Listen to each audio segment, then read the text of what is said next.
Well, good afternoon, ladies and gentlemen. This is Amir Rafizadeh out here in Chicago. Today we are joined by the great Rob Slee. We're going to be talking in the next 40 to 45 minutes about the latest state of the U.S. private business market.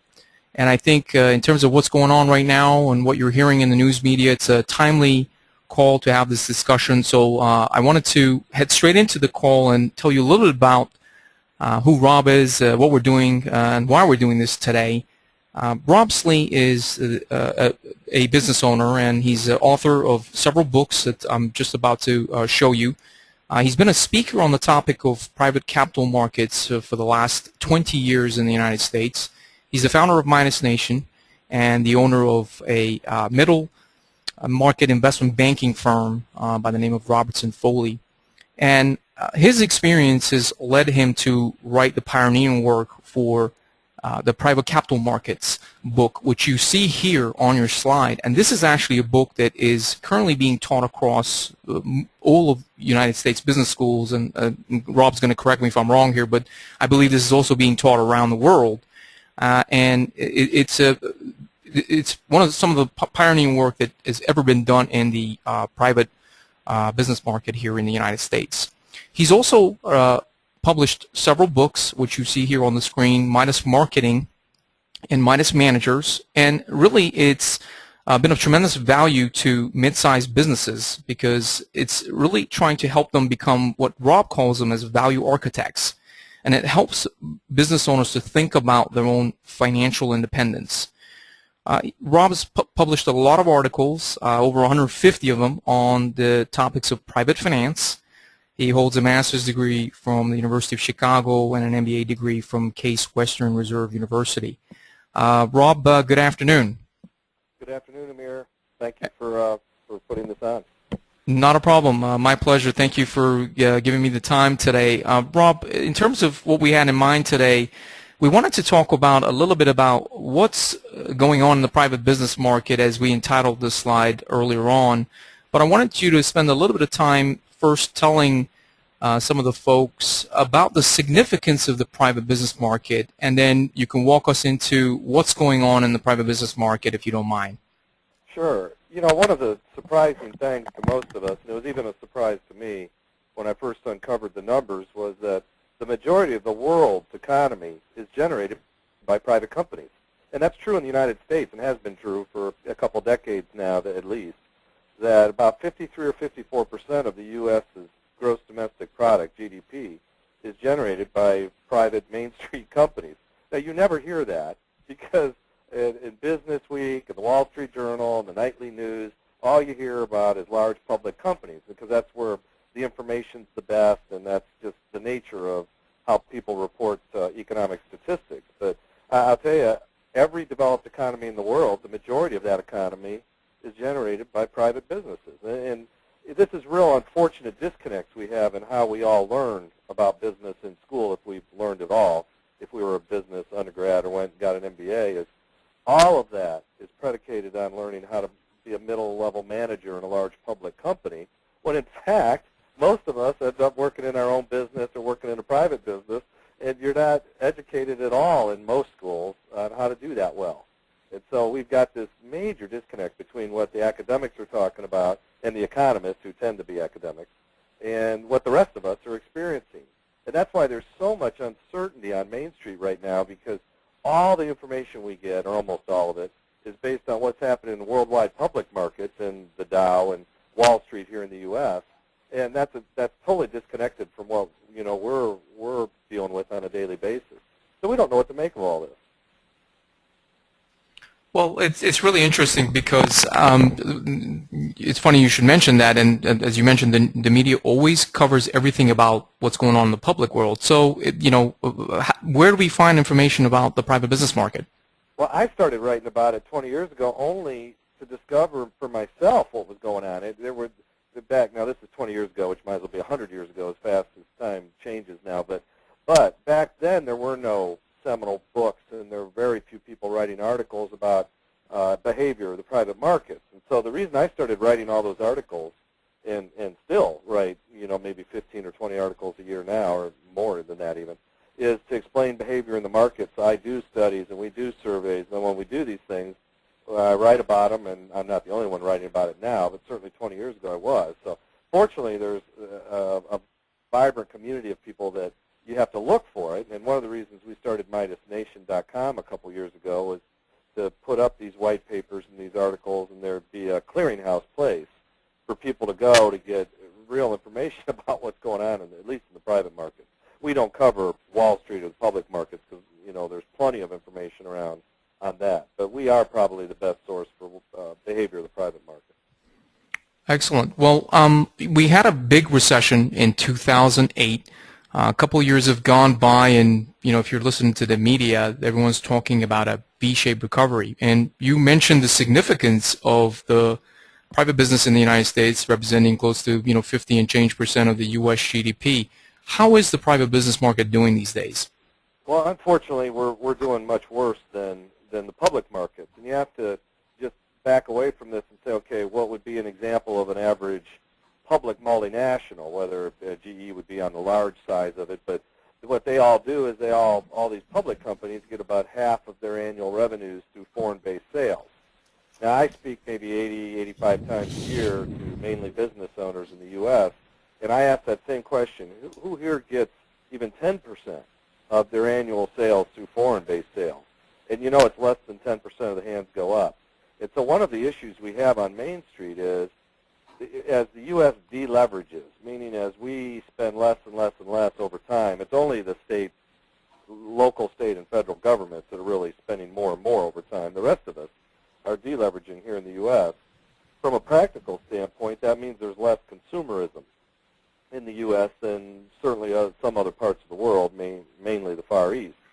Well, the public multinationals are servicing where the customers are. In this case, let's just stay with the Far East. Whereas Main Street private companies in the U.S. have nowhere to go for sales. They didn't develop those channels outside the U.S. They really get very small %. Even the most aggressive private companies aren't getting a large %, certainly not half of their business through foreign sales. And this is a major problem for us. This is how I was so certain a year ago when I saw this unfolding, or maybe even 18 months ago, I started writing about continuing unemployment, because new jobs are generated, the engine of America for new jobs are private businesses. And I knew that we were not vibrant. At the same time, because we weren't competing globally, at the same time, the banks sort of started shutting down 18 months ago and stopped lending because they were in fear of their own situation. And that 1-2 punch has really put a hurt on Main Street and continues to today. So there's a couple of components there that I want to circle back on. Definitely the jobs, the banks, but I want to come back to the international issue. Is there a myth that private businesses can't sell internationally, or they've never been taught how to do it? I mean, what's going on there? Well, they certainly can, because I've owned a number of mid-market private businesses over time, and we've got almost every one of them up to 40 or 50% of our annual sales were foreign sales. I think it's more of a worldview issue. Maybe we haven't been trained to do it. Maybe we've never had that experience. Maybe we just haven't had the inclination or felt the need to do it. We certainly can do it. We've been mentoring companies around the U.S. for 5 or 10 years now, and what we've learned on that is any company can get a large % of its sales through foreign sales if it desires to do that, especially with the Internet as a leverage point, because when people order your product or service around the world, they don't necessarily know or even care what the country of origin is for that product or service. I think it's more of an attitude than anything else. And most private business owners I've seen, this is the part that worries me the most, is they don't have an attitude that growing the value of their business is job one, because it is not right now for them. For 90% of our private business owners, it's not even a top 3 issue for goals, is creating a more valuable business, which you would think every business owner would want that. If they have all the risk of ownership, they would certainly want the return from that ownership. They don't demand it. So that's the first big issue there. The second thing is when they have these opportunities to sell globally or maybe make markets globally, all they see is the risk from it. They say, well, geez, I really don't feel comfortable with that, and for the last 30 years we haven't had to do that, and so I'm going to just hold tight right now and not make foreign markets. I mean, mean, this is how ridiculous it is. A year ago, I was with a business owner in New Jersey, had a really a nice-sized business, about a $20 million sized business, making certain metal valves. Well, just coincidentally, I had been in that business before. I knew that in certain parts of Europe, Germany and France specifically, his valves would be quite competitive and there'd be a large market. Well, independent of me knowing that, he had gone out and done some research himself the year before, and sure enough, had discovered that it was a gigantic market in Europe, across Europe for his valves. And so we started talking about it one day. I said, well, why aren't you selling any valves in Europe? He said, well, it was going to cost $20,000 or $30,000 to get fully tested and get approved in the European Union. I said, yeah. He said, well, I said, well, was that going to be a big market for you? He said, yeah, we'd probably do $20 million a year in sales. I said, so why didn't you do it? Well, we just didn't feel comfortable. We didn't understand those markets well enough. Didn't feel comfortable trying to exploit those markets. I said, for lack of $30,000, you walked away from $20 million? Well, now, a year later, I had a conversation with him just a couple weeks ago. Sure enough, he doesn't have a $20 million U.S. business anymore. He's got a $12 million in sales U.S. business and no foreign sales still. And this is exactly what I'm talking about. That was just purely attitude. It wasn't even a matter of money. It was all there for him, and he decided to walk away from it, and there it is. So in a nutshell, there's American private business in a nutshell. So I find it fascinating that, we buy from China, India, Brazil, Europe, all over the place, and when it comes to our private businesses selling abroad to these countries, they actually just don't do that. And I think it sounds like you have to get into a situation where you lose quite a bit of your existing sales to kind of have a wake-up call and say, you know what, I need to do something. I need to get into a niche and find new opportunities of creating sales. Well, you've traveled the world and I traveled the world, and we have a worldview that says, look, the world's a big place. You ought to be competing in all of it. And so we just take it for granted that that's the way everyone should look at this. And it turns out, and this is kind of 10 years ago, this is what I thought too. I thought everyone sort of had a worldview that was encompassing. And now what I've learned is one of the things that's hurt us most on Main Street is our owners did not have to compete around the world, private business owners, for a couple generations, and so they never developed that worldview. And I'm not saying all of them, but certainly 80 or 90% of them never developed that worldview. So now let's go back to the New Jersey business owners. And I go back to them and say, well, now should we open up these foreign markets now that you're a $12 million sales? He says, well, now he doesn't have the financial flexibility to do it. Well, see, there it is. So what's happened is a big reason so many of these owners are frozen now, even when he still has opportunities there, by the way. It isn't like that door totally closed.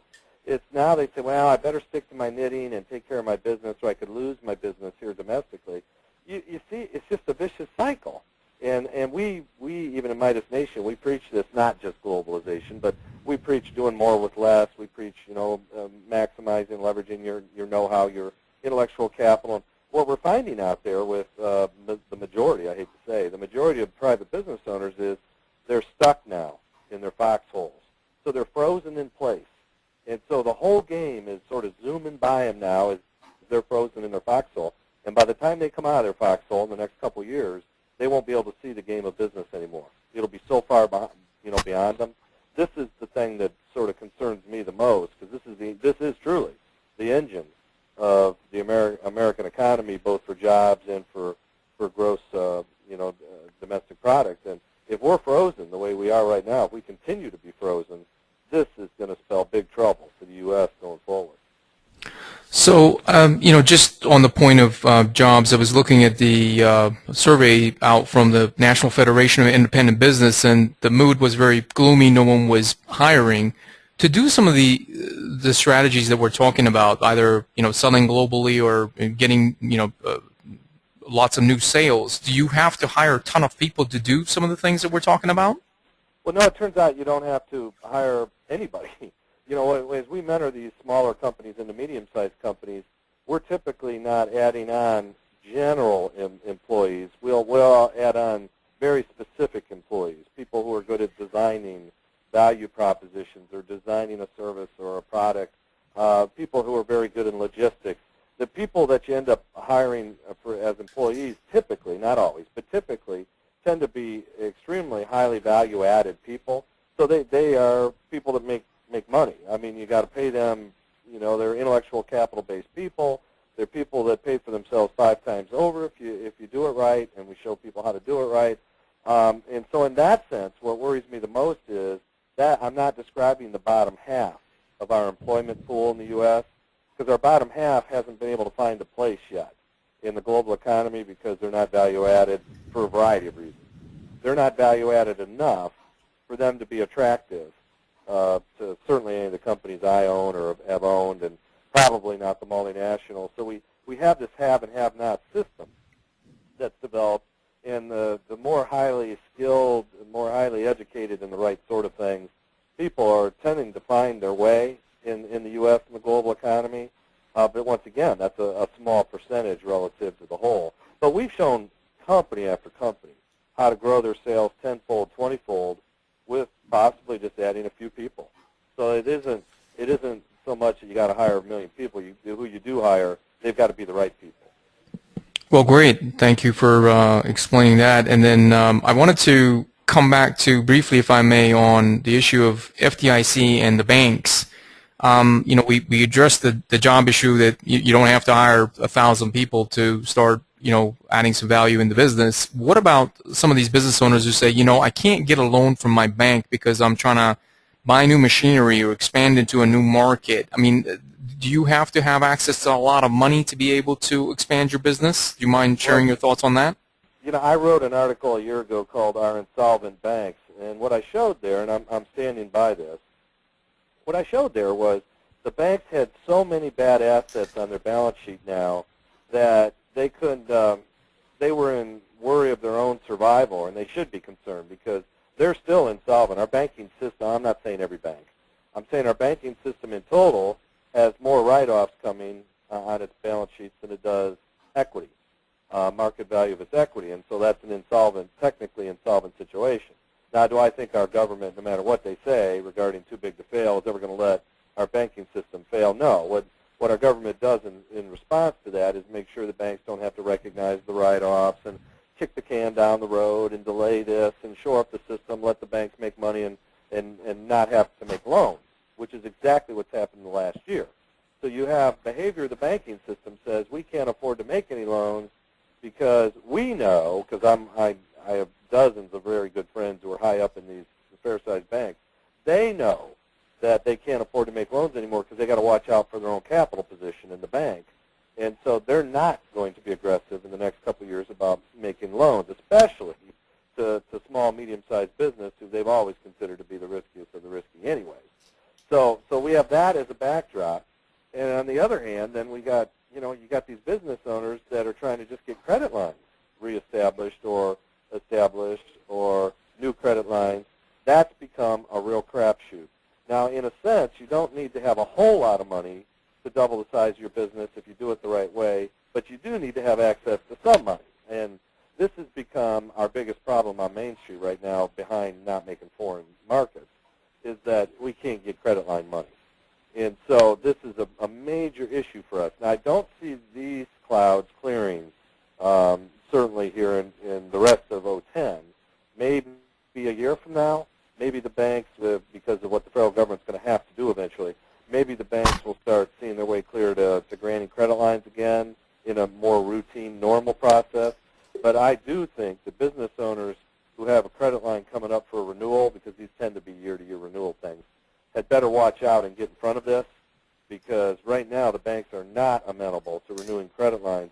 And if they do renew it, they're going to renew it at 3, 4, 5 percentage points greater than what you may have been borrowing at in the past, and that's a lot of money difference. And so this has my full attention, because I own an investment banking firm that's quite active, and we're called on all the time to try to replace the credit line with a new bank. And I got to tell you, 8 times out of 10, we can't do it, because the next bank has the same exact problem as the bank that's kicking you out right now, in that they got to watch their own capital, and they can't do it. And so we're having to move these borrowers way up to be far more expensive into things like mezzanine loans and other really expensive lending sort of situations or borrowing situations.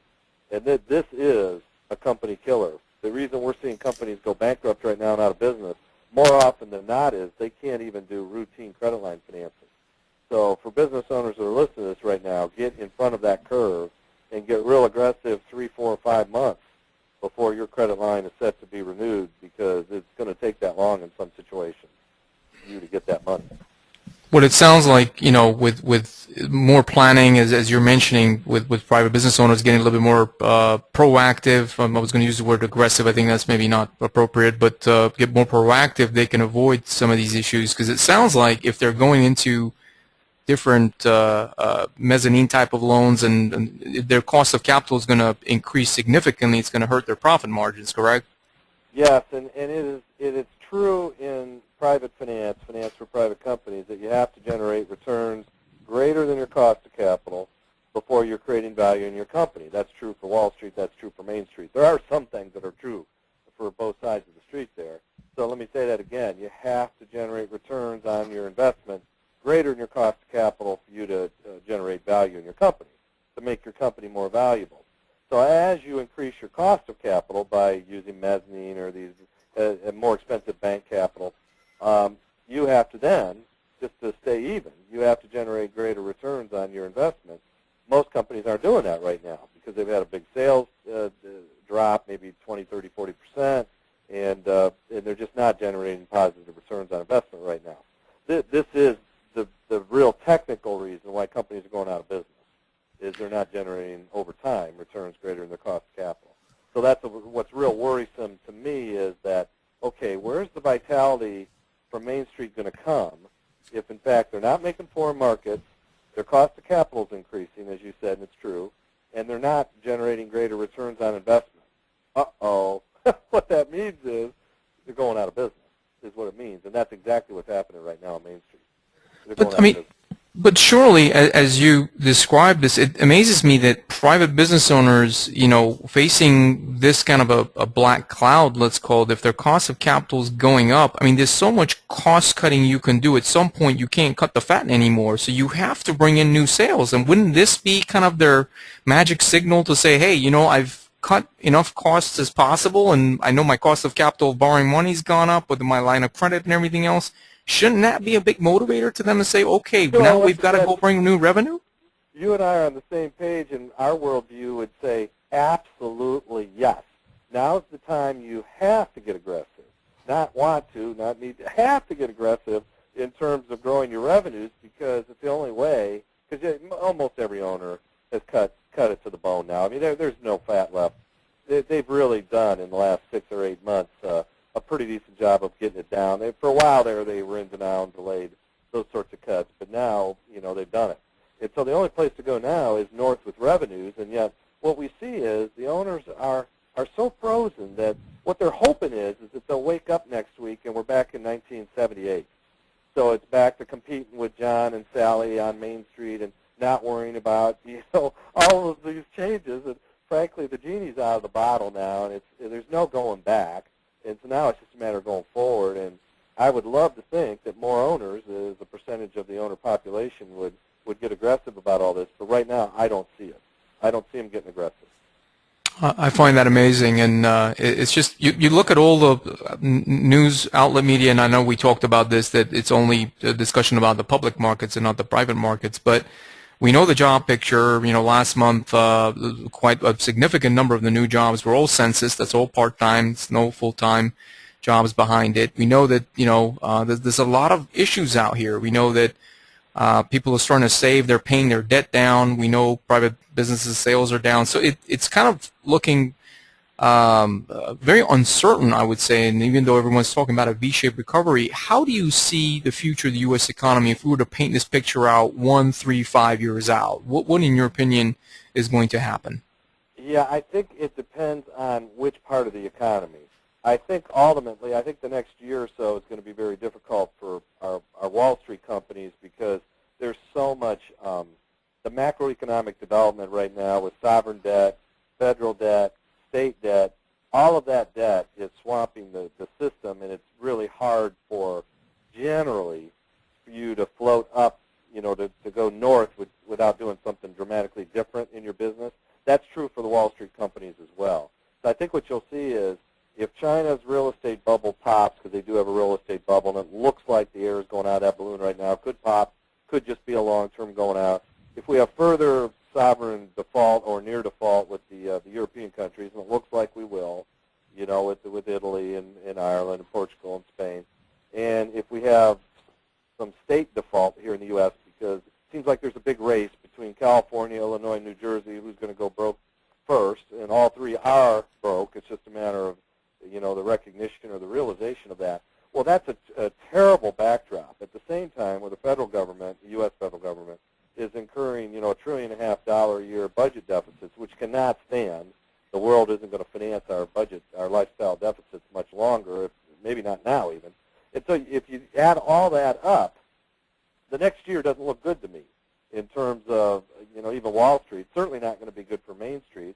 It could even take 3 or 4 years for this to play itself out and the system get deleveraged enough such that, there's an environment of growth. Because right now we don't have a good macro environment to foster and support growth. You almost have to take it out of somebody else's hide right now. And that's a difficult thing, especially for these big companies. Now, we can do it on the small side, the private business side, by being nicheaholics. So our religion, if there is such a religion, is nicheaholism of all things. This is the one time where a holic is a positive thing, because we're extreme nicheaholics, where we only build our companies up through a series of niches, because we know that we can sustain and defend those over time. For those companies, and that's less than 10% of the private capital business owners look at their companies in that sense. Those people will do extremely well, even in the next year, the next 5 years, next 10 years. So, but it's a small subset of the private capital market. So this is what has me worried in a nutshell. We've got a macroeconomic condition that says debt has swamped the system worldwide, and it's true. So it's going to take a long time, multiple years, to recover from that. At that point, and during that time period, those companies that don't become nicheaholics, I think, are going to have an extremely difficult time staying in business. So we preach nicheaholism for a reason. It's the only way to not only survive, but to prosper. So it's either get in a niche or get out of business, it sounds like. Yeah, and probably the better metaphor or analogy is, if you're in the ocean, if you're in the middle of the ocean, there's all kinds of rogue waves and tsunamis out there, you better find a safe harbor. And I'm calling that a niche. You better get out from the middle of the ocean. And right now, we don't see enough business owners as nicheaholics or view their role as creating new niches. And so what's happened is they're just sort of getting blown over by these tsunamis and these rogue waves. And if you don't find a safe harbor pretty quick, you're not going to have to worry about it. Because you're both going to be at the bottom of the sea. That's, unfortunately, the owners being frozen, they're not really heading towards safe harbors. So I think in terms of our topics today, we're about 10, 15 minutes out from what we wanted to take in terms of your time today. I think we covered the first three. We talked about the significance of the private business market. We talked about the latest status of the market, what's going on. You kindly painted the picture of the next 1, 3 years ahead, what it's looking out, how it might pan out. I think the last question, I had was, if you were a private business owner and you're listening to this call today, I know we talked about niche building, there are ways to do it. What are some of the steps that they can start to examine, think about, to start planning for this? Because it's going to, we talked about the line of credit, be proactive, be ahead of this, do a couple months before. What are some of the steps, initial steps, a private business owner today can take to start to plan for this? Okay, we got budget cuts coming, we got tax increases coming. How can I start to build my business aggressively? Yeah, the first step, and surprisingly, it's a whiteboard exercise. It's a quiet moment, no phones, nobody, and sit in front of a whiteboard and do an inventory of intellectual capital. So what is it in that intellectual capital? I mean by that know-how. What's the know-how that your company, your people, your systems have, and put that down, write that down. There should be at least a half dozen things that you guys really do well in your company. That's why you have a place in the market. Whatever place you have in the market, it's because you have that know-how and there's customers that recognize that know-how. So take an inventory of that intellectual capital. That's the very first thing. The second thing is, okay, get your mind around that. Now get your sphere of influence people in a room, either the same day, different day, and say, what do they think the intellectual capital is? Because they may have a little different view. The mind around, okay, how do you view the business? Because it's very interesting to compare and contrast. When you lead a lunch discussion with your 3 or 4 or 5 top people, could even be your outside resource people like your CPA, your lawyer, your consultant, when you bring all those people together and say, what do you think we do well, that will tell you an awful lot about how people in and outside of your business view your business in terms of that know-how. Once you've done those 2 meetings, you should have a pretty good feel for here's our intellectual capital, because here's the secret sauce, the nugget of truth. Whoever leverages that intellectual capital the most in the market wins. So this race in business is who can get the most out of their intellectual capital. You're not the only one as that owner of the business to have intellectual capital in your business. I mean, worldwide competition says that everybody's got something, know-how to leverage. Whoever leverages it the best wins. So first step, get an inventory of your intellectual capital. Second step is now that you've done this multiple meeting thing and you've got your mind around this intellectual, and write it all down. This isn't the sort of thing you commit to memory. Write it down. Here's the 4, 5, 6 things that we do extremely well, our core competencies, another way of saying it. Then say, okay, what are the niches that we're currently in? And if we're not in any, what are the niches we could be in that would deploy that or exploit that intellectual capital to a high degree? So what am I saying there? What are the things we could be doing if we're not already doing them to get more out of that intellectual capital? And by niches, I mean those areas that are defensible. I don't really care much about how big they are. It could be a few $100,000 in sales, could be a few million, probably not over a few million. Because what we've learned over time is the size of the niche has been falling dramatically over the last 20 years. Used to be you could have a niche, now this is 20 years ago, that was $100 million in sales, and you could defend it and get a disproportionate return on your investment, disproportionately high return on your investment. Well, that was 20 years ago. Then that dropped, 10 years ago it was $50 million. And then that dropped to $25 million. And then that dropped to $12 million. Then that dropped a few years ago to $6 million. Now it's around a few million in sales that you can exploit, identify, exploit, and get a disproportionate return. If you get much more, a niche, much more than 3 or 4 million in sales, what happens is everybody shows up in your sandbox, the Koreans, the Chinese, other American firms, South American.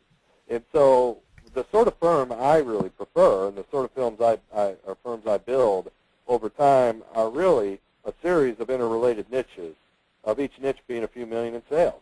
We may have 6 or 8 of them, but they all hang off that same intellectual capital inventory that we took. So we're leveraging our intellectual capital in a variety of ways. It ends up being in niches. So how would you ever find one of these niches? Well, you got customers, and you have prospective customers. The way I do it is I just go ask them, what is it you guys have been trying to buy in the last 6 months that you weren't able to find? I have these sorts of conversations daily with either prospective customers or current customers. What is it you guys have been after that you just couldn't find in the marketplace? The 3rd or 4th time I hear the same answer, I'm seeing a niche. And then it's a matter of trial and error. It's like anything else. There's no perfect information. You get in there, you package your intellectual capital in an interesting way, and you start offering it to the market. And if you get enough takers, you aggregate that space. That's why most of my Midas books are about aggregation. How do you create a legal monopoly in a business space? And you can call that a niche. You can call that whatever you want it. But basically, you're taking over a space, and you're letting the world know this is our space. We've got more intellectual capital here than anybody else. We're going to service it better than anybody else. And for that, you should be able to get a disproportionate return. And that's how the companies that are tonning it right now are doing it. So there's no secret at all. There's no mystery at all what's going on. These companies have $1 million to $3 million niches that they get a very high return off of, and they've hung these off the same intellectual capital tree. So that's a sort of a mental image of what they're doing. And you just go from niche to niche to niche. So the owner spends more than half their time in this environment building the next niche. When I say more than half their time, I mean 3 to 4 days a week building the next niche. And so they're only spending a day a week dealing with defending current niches and dealing with the tactical aspects of their business. See, it's a whole different way of managing a business in this global economy. What you got to do is totally different than what you did 5 years ago. So it hopefully, the listeners can understand where the financial independence comes in. If each of these niches that you're referring to is creating, anywhere from 1 to 3 million, and you're building 6 or 10 of them, and in 5 years from now, then you've really truly built that financial independence, correct? Yeah, what it ends up looking like, it ends up being a $20 million business making 4 or 5 million in earnings, adjusted earnings. Well, wait a minute. If you do this right, that sort of niche-based business is the one that sells for 6, 7, 8 times those earnings. So all of a sudden, in a 5-year period, you could be sitting on $25, $30 million of value. That's just then you have the opportunity to turn that into wealth. And I'm telling you, I know it sounds like I'm oversimplifying it, but this is what we've been successful doing both on my own account as well as helping others do for years and years and years now, because the process is always the same. Take your inventory of intellectual capital, figure out how you can leverage that in the market in small niches, make sure those niches are hanging off or exploiting the same intellectual capital, body, and then go from niche to niche to niche to niche. And it's just, that's how you do it. And if you do that right, you don't have to worry about wealth. Wow, that's amazing. If you don't mind, Rob, last maybe a couple minutes, I've brought the screen for Midas Nation. Can you briefly talk through some of the folks involved with you and the process that goes about Midas Nation? Well, this is a community. Midas Nation is a community dedicated to helping business owners dramatically underscored, increase the value of their business. So what we're revolutionaries. We're departurists. You have no value in your business now and you want it to have $20 million in value in 3 years, and we get you there. That's what we do. The business owner that just wants to increase the value of their business 5 or 10% a year, more power to you. That's not what we're about, because change is exponential now, and if you're an incrementalist, which is 5 or 10% increase a year, you are never going to get there, because competition is so fierce. Others are going to aggregate your space before you even think about it. And so what we do is we're warp speed aggregators in spaces. So we do it based on exactly as I said, the same process, and we get in there and create so many niches and aggregate a space so quickly that we basically run everybody else out of business, because these are legalized monopolies is what we're describing. I'm real big on legal monopolies in terms of, if I'm going to own a business, that's what I want, and that's what we have a process working towards. Now, there are tens of thousands of people involved in Midas Nation, so I'm not going to call out any individual names, but what we've done is we've figured out that there are certain people we call Midas mentors. These are Midas managers who want to coach. These Midas mentors have had unilateral success, certainly in the last 10 years in their business careers. Maybe early on they took a whooping, but don't we all early on? And frankly, if somebody hasn't taken a whipping early on, I don't know. I look at them a little funny later on, but all of us took a whooping early on, and now later on we learn from that. We say, okay, let's create a process around our own businesses that enabled us to have tremendous success. And so these Midas, I'm the Pied Piper for these Midas mentors around the country, and these are the people that we use then to help owners reconceptualize their behavior, because that's the trick. What we've learned is most owners either A, don't have a goal of dramatically increasing the value of their business, or B, if they have that goal, they don't know how to do it. And so by employing these Midas mentors within a standardized value creation process, we can almost every time dramatically increase the value of the business. In fact, here's what we've learned. We've learned it's not the competition that we should be concerned about. There's only one thing we should ever be concerned about to 10x, 5x, 10x, meaning increase the value of the business 5-fold or 10-fold, and that's the business owner. If the business owner, that's our main competition actually, if the business owner, regardless of the industry, if they are amenable toward modifying their behavior to the point where they can increase their leverage and allow us to help them increase their intellectual capital leverage, we'll do it every time. And we'll bet on that, actually. We bet on that because we're willing to bet our time and energy on that result. So, but what we've learned is only about 5% of the business owners who say they really, maybe 10%, who say they want to dramatically increase the value of the business are willing to go through that reconceptualization. It takes a couple of years to reconceptualize your behavior to become what we call value architects, such as you're designing and delivering compelling value propositions, and you're you're doing the niche building in the way that we promote and all that kind of stuff. Very, very few business owners are willing to do it. And here's the reason, and this is counterintuitive. What these owners, most owners get to like $500,000 or $1 million in earnings a year, they stop. So we'll get them there within the first year or so, and all of a sudden they stop because they think, well, this is really what my goal was. It wasn't to create a business worth $20 million in value. My goal really was to earn $500,000 a year in compensation. Well, that $500,000 a year does not translate into $20 million value business. There's a whole lot more you've got to do than just that. And so what we find is so many owners will opt out after a year or two and not get to their final destination, not because we don't want them to. Of course we want them to. It's just that they don't really want to do what it takes to get there. All they see is risk. When in fact, it gets a lot easier. After a year or so, it gets so much easier to create tremendous value in a business that a lot of owners don't want to do it. So there it is. We're right back to where we started this conversation. Somebody's got to explain to me how we have this psychological impairment towards value creation in a business, because I don't understand it. I really don't. But it's the nature of humanity, I guess, because we certainly have that problem. Well, it's really interesting, just listening to you talk about this and looking at most of these private business owners, if they are frozen given the environment. We walk through the significance of the private business market in the United States. We've talked about, uncertain future about, state and budget deficits. We talked about potential tax increases, and the private business is not selling abroad. We talked about their cost of capital potentially going up, and there's so much you can cut from the fat. At some point, you need to generate that revenue. It sounds like if these private business owners are not willing to go through what you would call this behavior modification, it's either survive or just watch your business completely disappear off the map.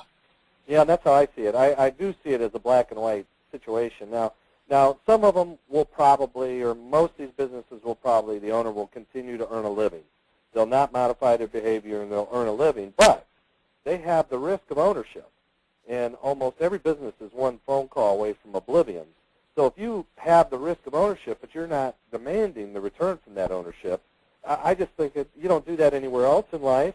I mean, I've never seen a business owner yet go through their broker or go to E-Trade, buy a bond that promises to pay 6%, and it never sends them any money. The company who issued that bond maybe sends them 1% every other year. Well, they'd be suing people, and there'd be, hell to pay. And yet this is what they do in their own business every day.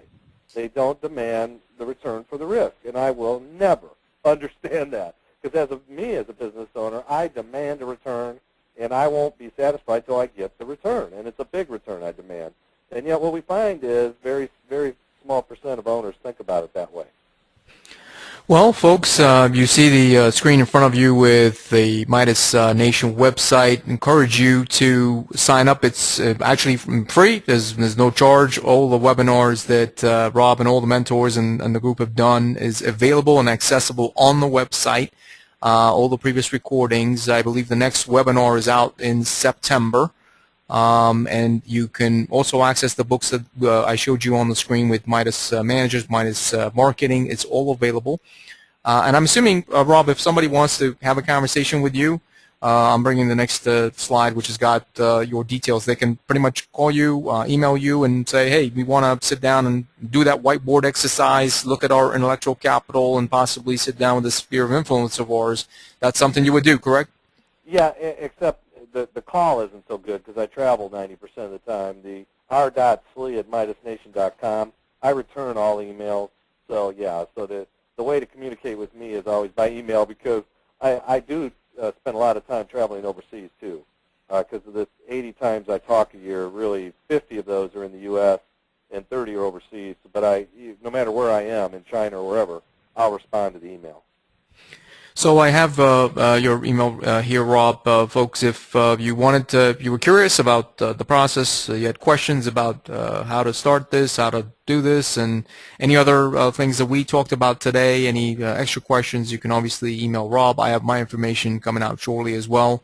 But just wanted to thank Rob. Thanks for your time. Really appreciate it, you taking the time out of the day and walking us through what's going on in the private business market. Maybe I can steal your time again in about a quarter from now and sit down and have another chat, see, where have we moved in the next 3 months, if that's okay with you. Yeah, certainly. I look forward to it, and I thank you for setting this up, and hopefully I leave people with the feeling of hope, because anybody who wants to dramatically improve their situation can. And that's why I'm so hopeful, because, see, I see it on a case-by-case basis, that the people who want to become A students in business, not academically, but from a results standpoint, it's there for them. It's not an IQ. It's not even an energy thing. It's a worldview behavior modification change, and it's available for all of us. And so in that sense, I invite everybody in. Well, thank you so much for your time, Rob. I'm Amir Rafizadeh, otherwise known as the Network Somalia here in Chicago. We try to help private business owners with their goals, and I think, Rob, what we were talking about here is so critical, not only for the country as a whole, but just for the private business owners, because it represents such a big portion of what they contribute to the U.S. economy. And I'm hoping that the next couple years will pass by, and we're going to see lots of successful private business owners out there who are doing really well, and we can take back maybe some of the leadership that we lost, and we can go back out in the world and say, some of the top businesses do come out of the United States. So any closing comments on that, Rob? No, I just appreciate the thought, and I hope everyone has a good day. All right. Thanks very much, folks. Have a great afternoon. We'll be in touch with you soon. Thanks very much for your time.